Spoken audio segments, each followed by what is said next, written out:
Nampak. Sekejap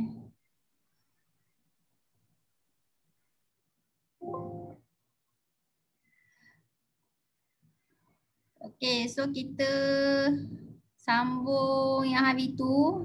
Mana tu? Ada homework tu. Ini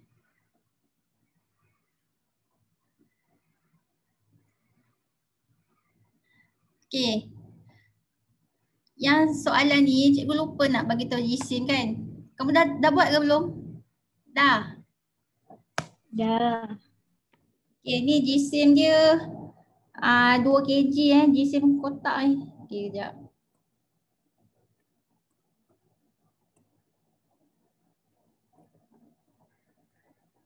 Okay, so jisim kotak ni 2 kg. Okay, so soalan ni kata apa? Ni satah condong. So sudut dia 60 darjah. Cari nilai F jika kotak itu bergerak dengan had laju seragam. Okay, maksudnya dia bergerak ke atas ke bawah ni. Kalau F dia ke sini, maksudnya dia bergerak ke atas kan?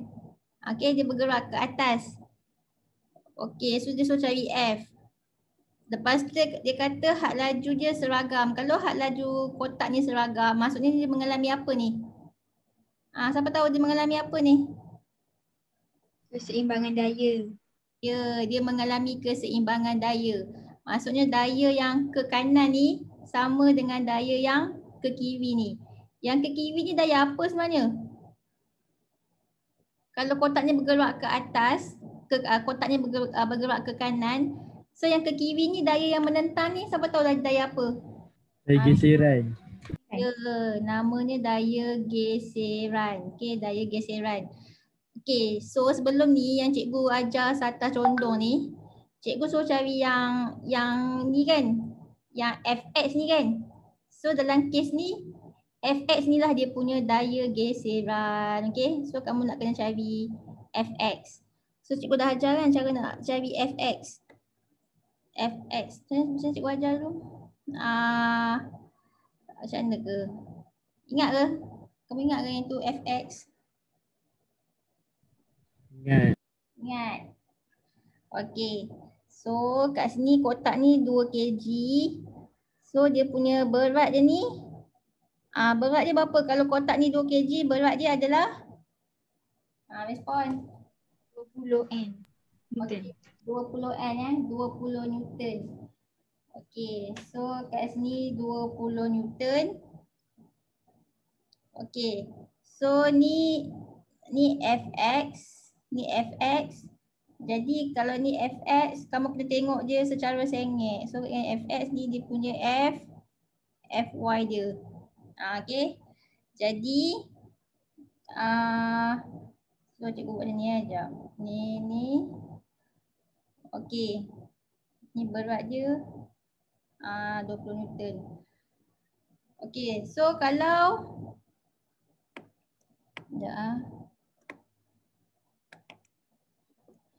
Okey, kalau ni 60 darjah, yang ni adalah 90 darjah. So kalau 90 darjah, yang ni berapa? Respon. 30. Okey, 30 darjah. Okey, so sekarang ni ini dia punya paksi Fy dengan Fx dia ni sengit ni. So cikgu kena buat apa ni? Cikgu kena kasih tegak dia. Okey, kejap Ni macam ni Okey, ni Fx, ni Fy. So cikgu nak kena kasih dia menegak. Mau apa? Okey, so kita nak kasih menegak. So kita buatlah yang ni Fy. Lepas tu kita kasih ni Fx. Okey. Lepas tu macam ni kan, paksi dia kan. Okey. Macam ni. Okey, cikgu tegakkan paksi ni. Paksi Fy dengan Fx ni. Lepas tu nak cari yang ni kan, nak cari yang ni. Okey, yang ni Okey. So sekarang ni Okey, kejap Cikgu salah ni ke? Oh, cikgu salah ni kejap. Ni FY, ni FX. Okey. Ni dia punya titik dia. Titik tengah dia. Okey, so kalau yang ni 30, yang ni berapa ni? Respon. 60. 60. Ni 60 darjah. Okey. Sebab sudut dia mesti berapa ni? Ni sepatutnya sudut tegak kan. So sudut tegak ni 90. So kalau sini 30 darjah. So kat sini 60 darjah lah. So ni 60 darjah. Okey, ni 60 darjah. Jadi cikgu buat kat sini. Yang ni lah 60 darjah. Okey, so yang ni 60 darjah. Yang ni 30 darjah kan. 30 darjah. Okey. Lepas tu buat apa? Okey, sekarang ni yang ni pula. Yang 20 Newton tu yang ini kan, yang berat ni kan. Kejap ni 20 Newton. 20 Newton ni yang berat ni. Ni 20 Newton. So 20 Newton tu yang inilah bila cikgu dah bagi dia paksi dia menenggak over ni.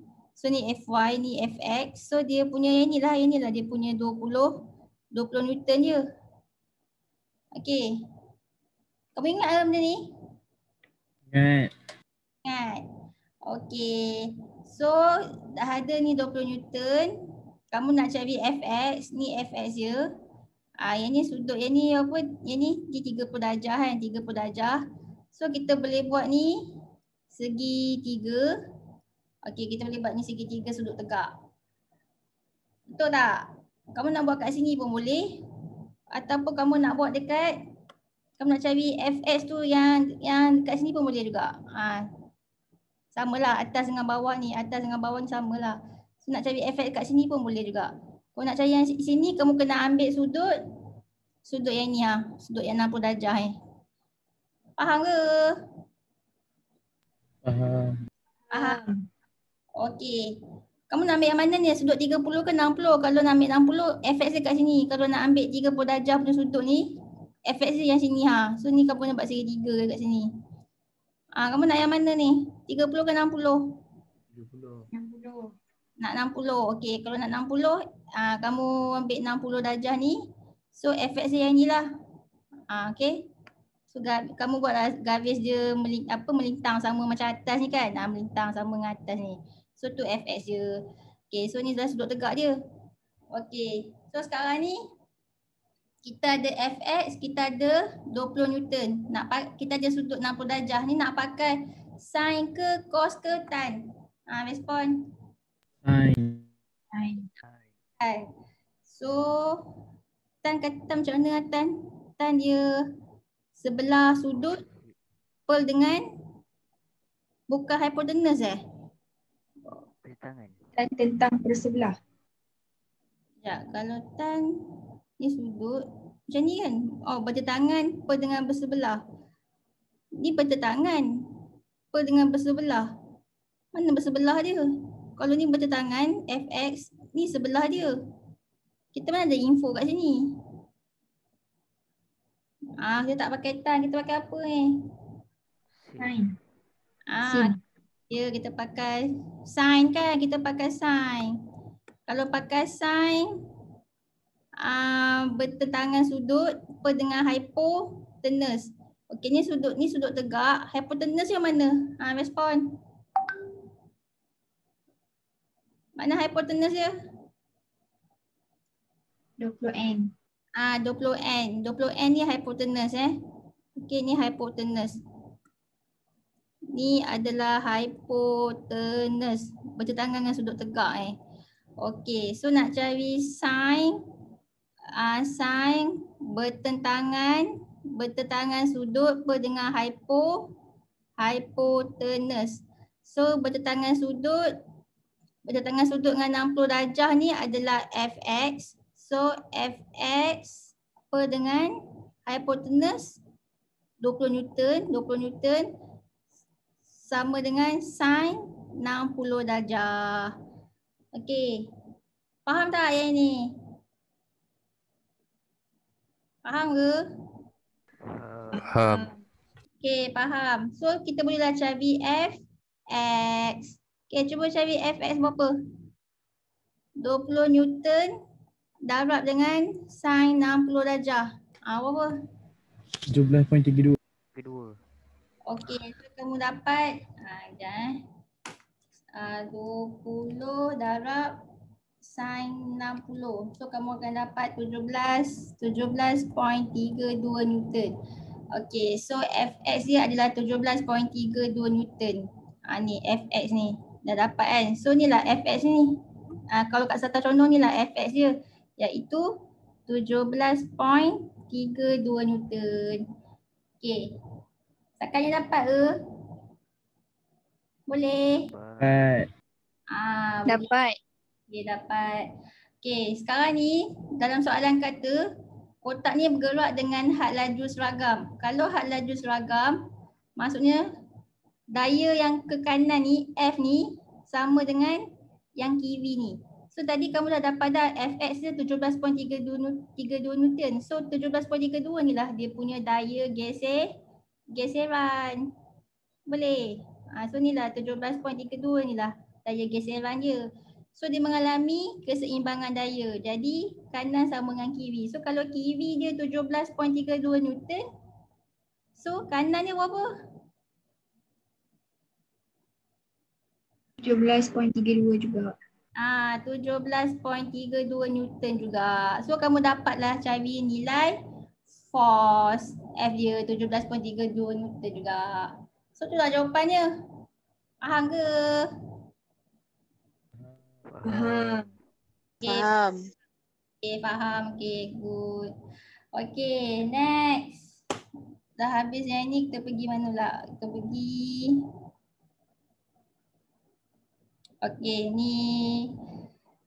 Okay, yang lain pula. Okay, kita nak belajar. Sekejap. Hukum.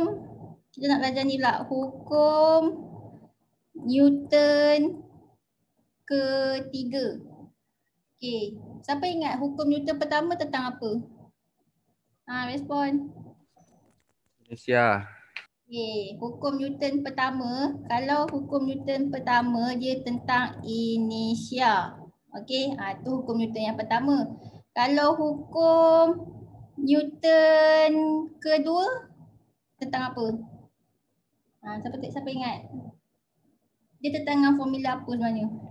F equals to MA. Ya, F equals to MA.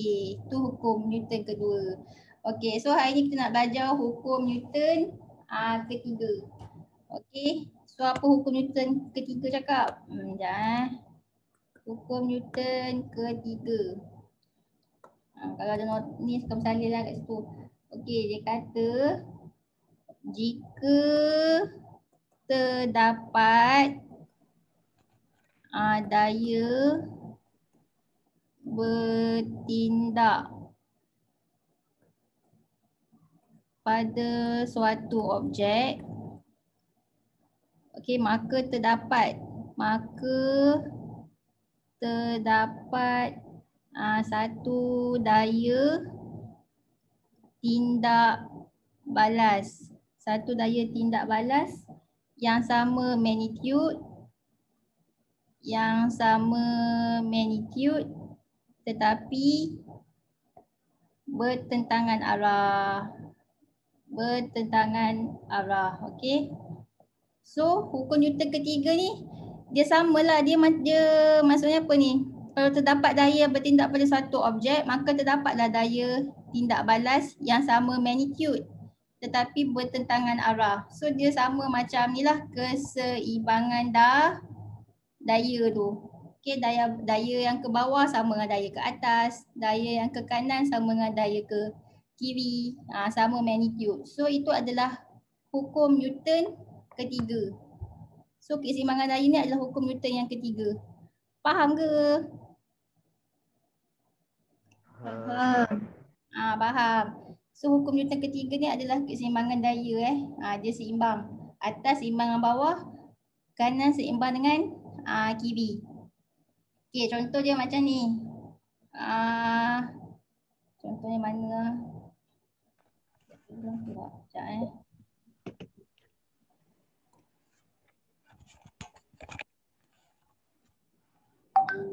tajuk. Sekejap.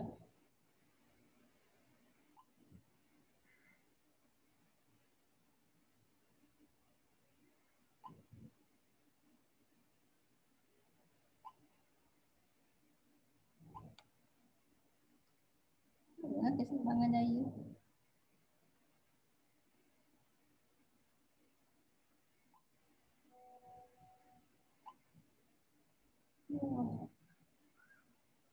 Okey. Ni contoh-contoh situasi keseimbangan daya ni. Okey, kalau kereta tu bergerak dengan had laju seragam. Okey. Ini dia mengalami keseimbangan daya lah. Okey. Kanan sama kiri, magnitude dia. Contohnya kalau kanan ni 500 Newton, kiri pun 500 Newton juga. So sama magnitude. So contohnya kalau bawah dengan atas pula. Kalau bawah dia 600 Newton berat dia, so yang atas pun 600 Newton juga. Dia sama magnitude. So ni dia mengalami keseimbangan daya. So ni adalah salah satu contoh hukum Newton ketiga. Faham tak? Faham tak ni? Respon. Faham. Okey. So contoh lain pula. Okey, sekejap Okey. Kalau yang ke bawah ni, anak panah ke bawah ni, kan? Ini apa nama dia? Apa-apa objek yang arah dia ke bawah ni kita panggil apa? Quantity. Berat. Ya, ni nama dia berat. Okey, ni berat. So yang kat atas, apa-apa objek dia ada berat. Berat tu ke bawah dan ke atas pun ada nama dia iaitu tindak balas. Okey. Simbol dia R. R tu stand for reaction. Apa-apa objek yang ada berat di bawah, yang di atas tu ada reaction. Okey, R tindak balas. Okey, reaction. Okey, itu bawah dengan atas. Okey, kalau kanan dengan kiri lah. Okey, kalau kereta ni ke depan, yang belakang ni daya apa? Baru tadi belajar. Apa-apa yang bergerak ke depan ada benda yang menentang kan? Apa nama belakang ni? Respon. Geseran. Ya, ni daya geseran. So ni adalah daya geseran. Yang ke kanan ni kita panggil dia daya tujah. Daya tujah. Okey, itulah nama-nama daya. So kanan sama kiri, okey, bawah sama atas. Okey, so ni berlaku keseimbangan daya lah. So inilah yang hukum Newton ketiga ni. Okey. Ni hukum Newton ketiga ni. Okey. Jika terdapat daya bertindak balas pada objek, maka terdapat daya tindak balas yang sama magnitude, tetapi arah bertentangan arah.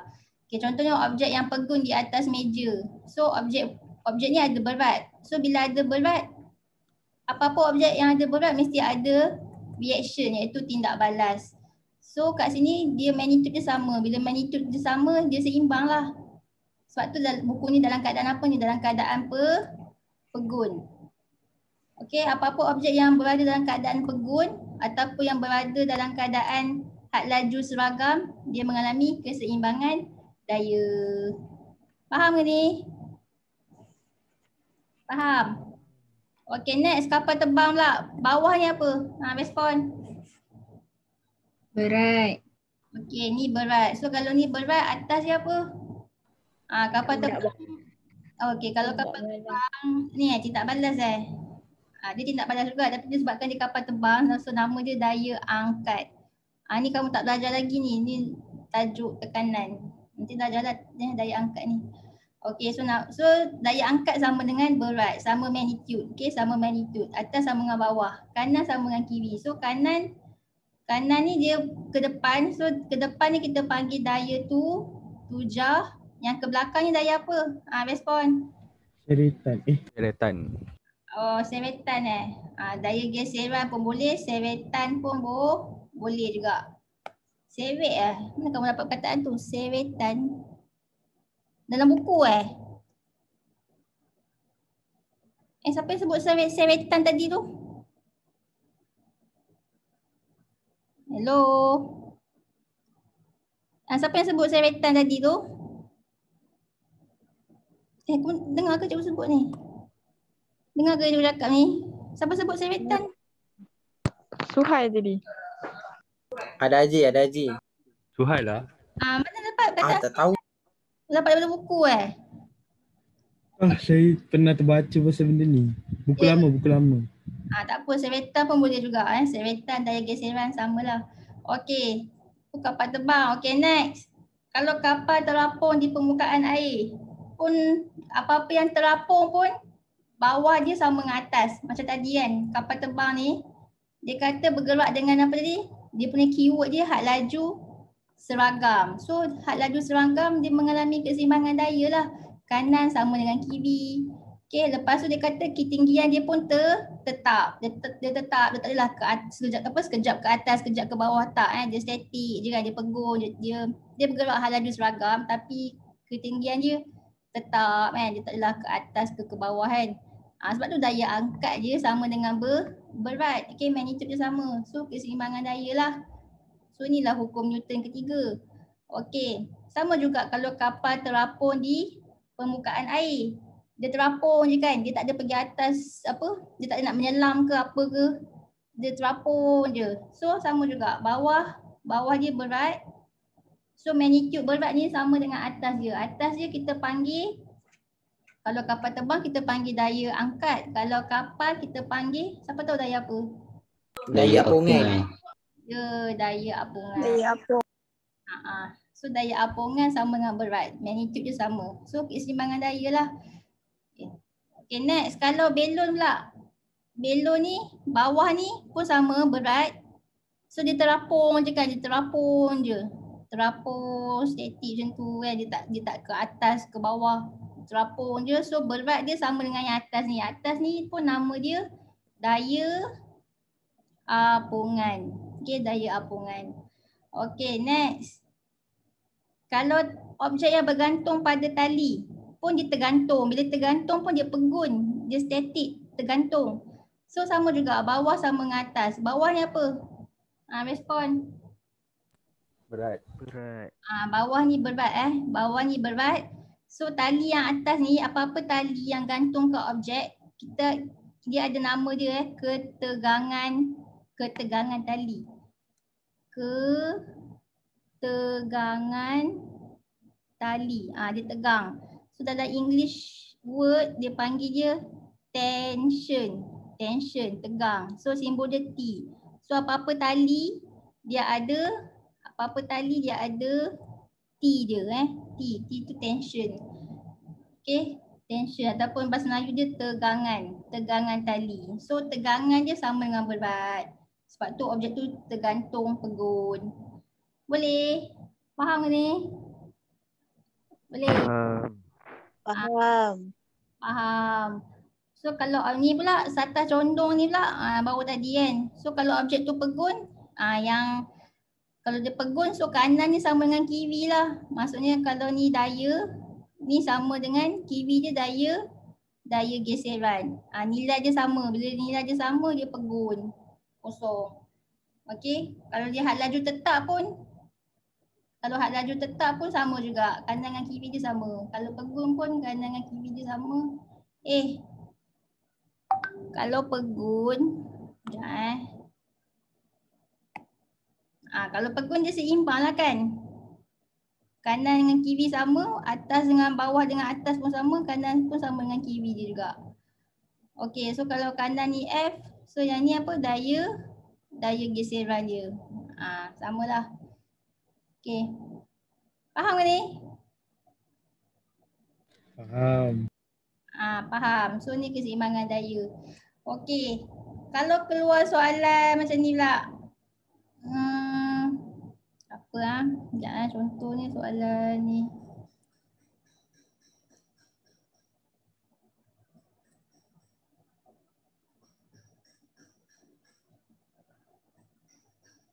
So tak ada ni soalan SBP. Sekejap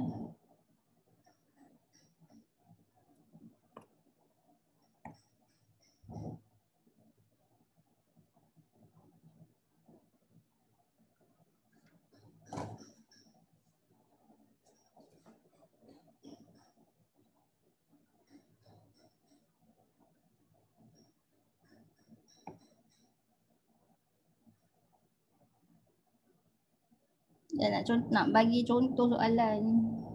Lambat pula ini.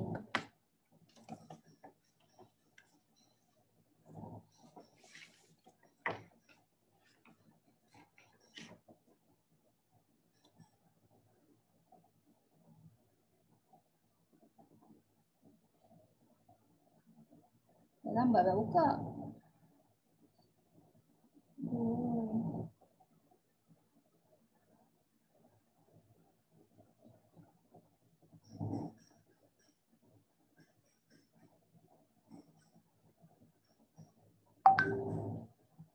Lambat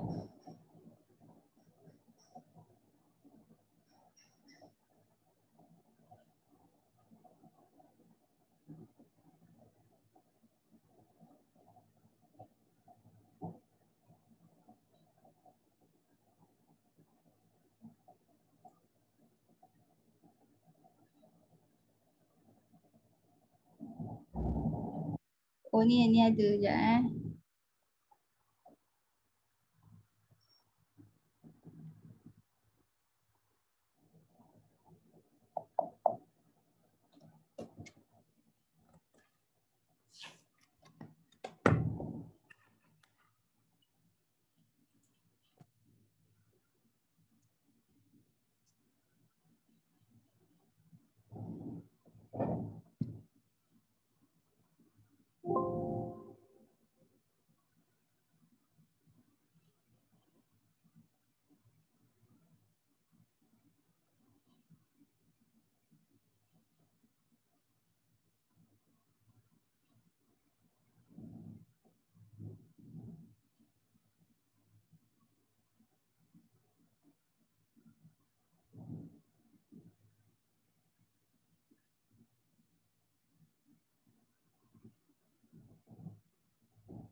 Okay, kita try tengok. Ni nombor 5. Nampak tak nombor 5? Cuba kamu jawab nombor 5. Nampak ke soalan nombor 5? Nampak. Cuba jawab. Dia kata rajah 3 menunjukkan sebuah kereta berjisim 1000 kg sedang bergerak dengan pecutan. Kalau dia bergerak dengan pecutan, dia mengalami tak keseimbangan daya? Kalau dia memecut, berlaku tak keseimbangan daya? Tak. Tak. Tak berlaku sebab keseimbangan daya hanya berlaku waktu bila? Sekejap. Kita kau Okey, keseimbangan daya dia hanya berlaku kalau objek tu pegun ataupun di tengah had laju tetap. Okey. Tapi kalau dia memecut, dia tak mengalami keseimbangan daya. Okey. So dia tak mengalami keseimbangan daya. So bila dia tak mengalami keseimbangan daya, daya bersih dia berapa? Kalau keseimbangan daya bersih dia adalah berapa kalau keseimbangan daya? Daya bersih dia berapa? Respon. Kalau dia kosong. kalau keseimbangan daya bersih dia 0 Newton. Tapi kalau dia tak mengalami keseimbangan daya bersih dia bukan 0 Newton. Dia ada nilai dia. So macam nak cari nilai daya bersih ni? Kita boleh pakai formula daya lah, force. Formula apa nak pakai ni? Respon. FMA. F sama dengan MA. F sama dengan MA. So kita dah ada pecutan 8, kita ada M jisim 1000 kg. So kamu dapatlah cari dia punya daya bersih. Bila dah dapat daya bersih, dia kata hitung daya yang dikenakan oleh enjin kereta. Maksudnya dia nak daya tujah ni. Dia bukan nak daya bersih, dia nak daya tujah. Daya tujah. Berapa daya tujah dia? Ni daya geseran dia. Daya geseran berapa dia bagi? 900 Newton. 900 Newton. So berapa daya tujah? Okey, try jawab. 1 minit soal cikgu bagi. Sebelum cikgu nak respon kat sini jap.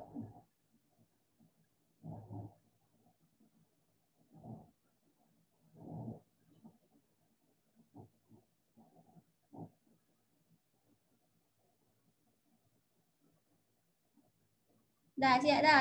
Dapat apa jawapannya? A, B, C, O, D. B. Okey. Sekejap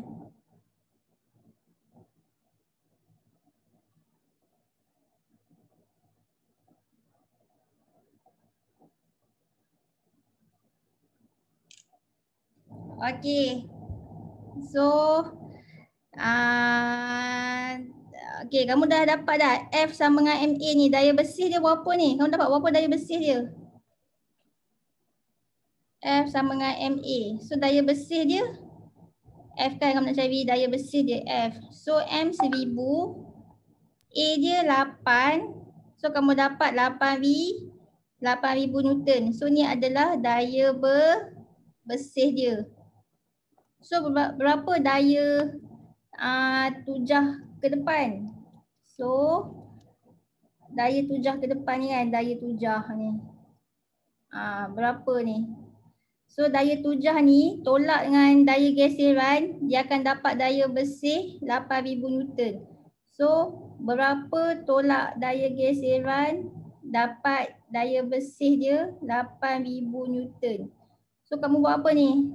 Kamu buat, okay. So jawapannya apa? 8,900 Newton. Dapat tak D? Respon dapat ke? Dapat. Dapat. Baik.